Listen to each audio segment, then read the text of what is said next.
Hey, Second District, State Representative Andrew Barkis coming to you with another Barkis breakdown for the 2022 session here under the virtual dome in the state of Washington. I can kind of see the dome up there. It's a little foggy today, but hey, maybe next week I might actually be in the building, which is kind of cool, kind of making my way back to my office. Hopefully that'll happen with all the stuff going on. It's been a busy couple of weeks, culminating this week with what we call policy cutoff. Now, I've talked about this a lot in the past. You guys kind of know the process of how a bill becomes a law. We do all the committee work up front, and we've got to get everything done for a cutoff, which is actually today. So a lot of bills will be running here in the next 12 hours or so to get out of the process, to get to the next phase, which will be floor session, which starts next week, where we start to run all this policy. Hey, let me talk to you a little about housing policy. You know, it's one of my great passions and areas that I work on in the House of Representatives, and this year is no exception. For years and years, I have been talking about our supply issue. How do we get at the cost of housing, lower the regulations, and get more supply? You know, at the core, that is what's going to solve the housing crisis. More supply, pretty simple.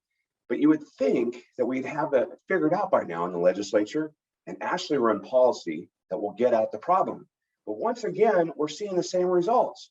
Good policy not making it through the process, or getting all messed up with amendments and people fighting over different things. And so at the end of the day, we don't really get good policy that's going to get at fixing the problem.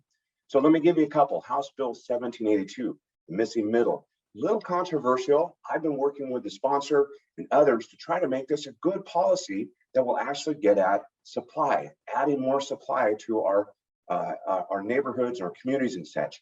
That bill did move out of committee, but it's not the same bill.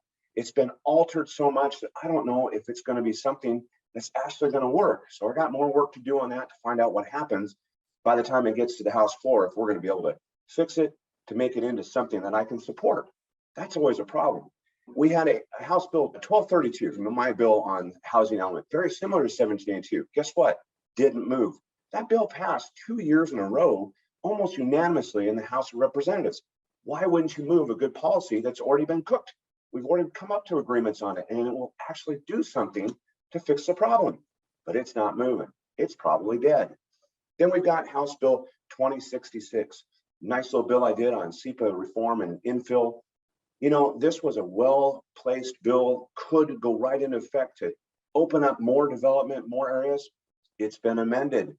Not my amendment, it's been changed. It got changed in committee, and now it's all messed up.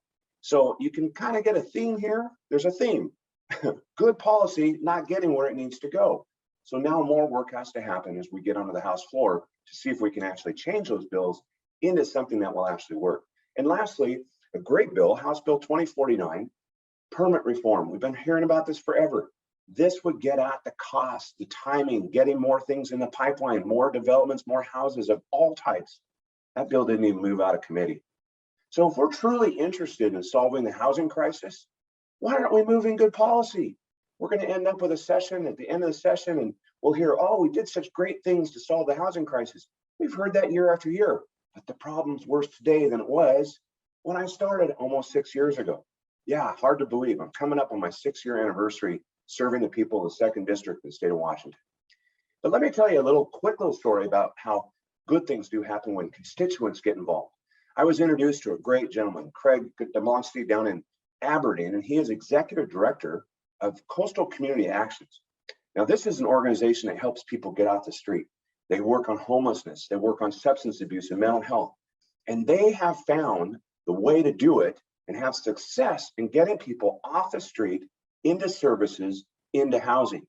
I was blown away. We had a meeting, about 3-hour-long meeting, and I just was fascinated because, you know, we've been talking about this problem of homelessness and housing. And here it is, a solution right in front of me of something that's actually working in Aberdeen. They're one of the most successful community action organizations in the state of Washington. And they found a way to do it through a program called Pathways and getting caseworkers and really focusing on the casework of helping people move through the system all the way into getting back their lives, getting into permanent housing. So he didn't know it, but all of a sudden he's now involved in the legislative process, because that's what happens when constituents come to us with good ideas or share successes of what they're doing. And then we in the legislature try to see how we can put that into policy in a statute to make it better. So I've connected him with some people. Some of my fellow colleagues are working on another bill about permanent supportive housing. And this is one of the key elements that can actually make it successful. And so that we have an outcome-based product that actually makes a difference in the state of Washington with our homeless crisis. Something I've been working on for a long time. I'm very excited to see this because we've been looking for those tangibles. You know, we keep pouring hundreds of millions of dollars in this problem. If you look around, problem's worse today than it was before. There's a theme there. Problem's worse today than it was before. Now, all the work and hours we spend in the legislature, we should be making the problem better, not worse. So we're going to keep working. I'm going to keep working. I'm excited about this new connection I made with the gentleman down in Aberdeen and working with my colleagues on these bills. Got lots of meetings today. We're going to keep at it. So 2nd District, it's an honor and privilege to serve you. I keep telling you, keep connecting with me. You're doing a good job keeping me informed and being involved in the process. Thanks for watching another Barkis Breakdown. I look forward to talking to you. Have a great one, and thanks for watching.